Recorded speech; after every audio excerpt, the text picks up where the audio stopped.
Hello everyone, welcome back to Changfied YouTube channel, your trusted source for latest update across South Sudan and beyond.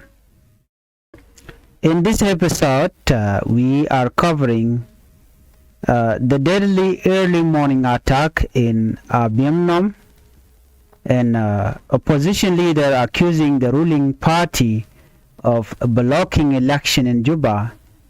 Third, we'll talk about a shocking global news from Tehran. And finally, we'll talk about a heartbreaking story from families struggling to survive inside an IDP camp in Juba. Before we begin with this report, please, I would like you to help the channel by subscribing, turn on the notification bell, so whenever we upload a new video, you can be notified.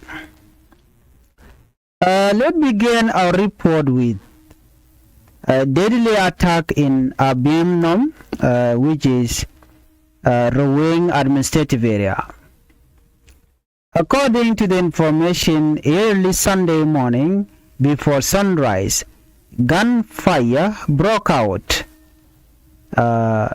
Gunfire broke the silence in Abiemnhom County. According to official in the Rouang administrative area, army used attacked the area around 4:30 a.m. in the morning, and according to them, the fighting lasted almost 4 hours. By the time the shooting stopped, 2 senior local leaders were dead. One of them was commissioner by the name Paulino Well of Awarping County. The other was the executive director of Abiemnhom County. Officials say the 2 men tried to defend themselves. They were reportedly targeted and killed.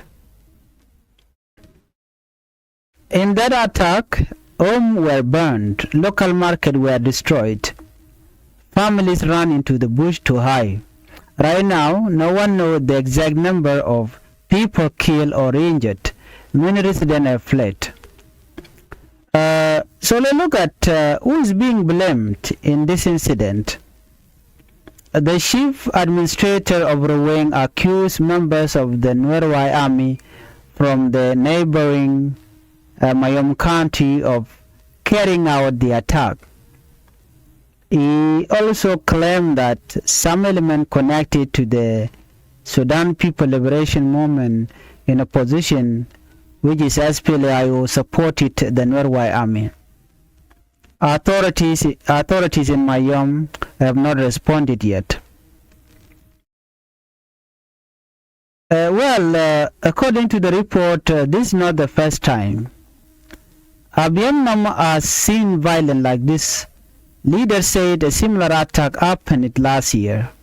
So let's look at the bigger problem. Rouang administrative is an oil producing area. For years there have been tension between communities and army group. When violence returns again and again, people lose hope. Shops burn, children stop going to school, farmers abandon land, and fear become normal.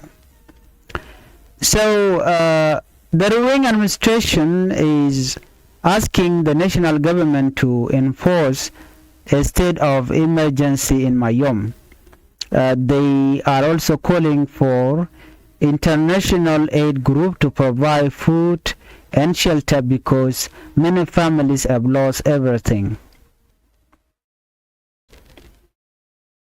Meanwhile, the NAL Institute for Study of Human Rights and Transitional Justice strongly condemned the killing.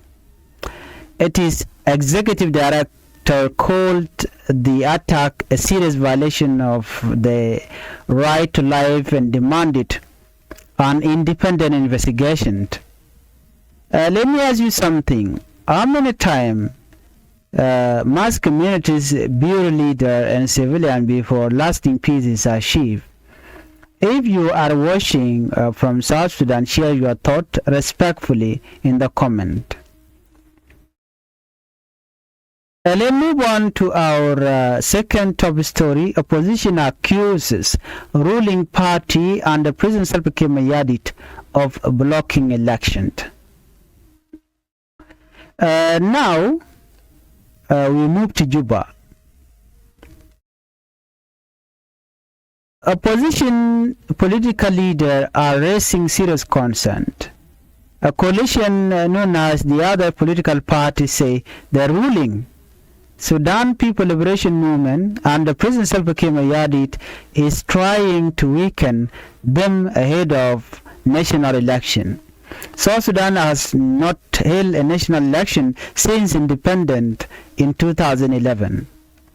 Elections were supposed to happen a year ago, but they were delayed because of civil war and political disagreement.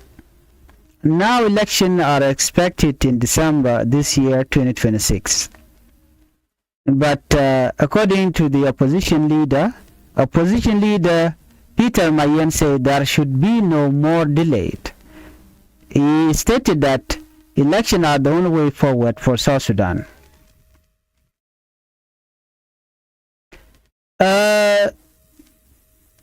This leader, he accused the ruling party of using intimidation and dividing tactic to weaken opposition group. He also claimed some government positions that belonged to his coalition were given to others. His message was clear: no more extension, it is time to vote.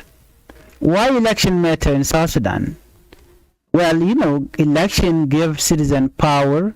Without election, leader remain in power without public approval. But here is the challenge. The country is facing insecurity. The economy is struggling.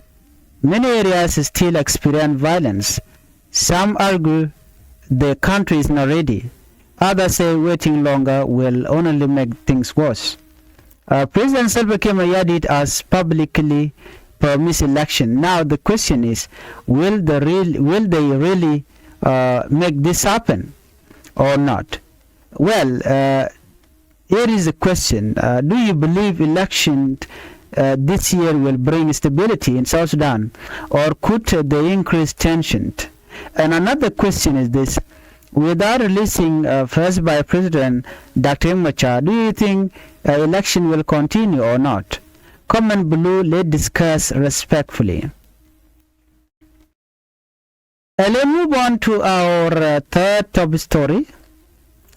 Major global shock, Iran Supreme Leader killed. Now this is a shocking story. Now we move outside Africa to the Middle East. A huge international news is coming from Tehran. Iranian state media confirmed that Supreme Leader Ayatollah Ali Khamenei has been killed in airstrike reportedly carried out jointly by the United States and Israel. He was 86 years old and had led Iran since 1989. A 40-day mourning period has been declared. Earlier, U.S. President Donald Trump claimed the operation was successful.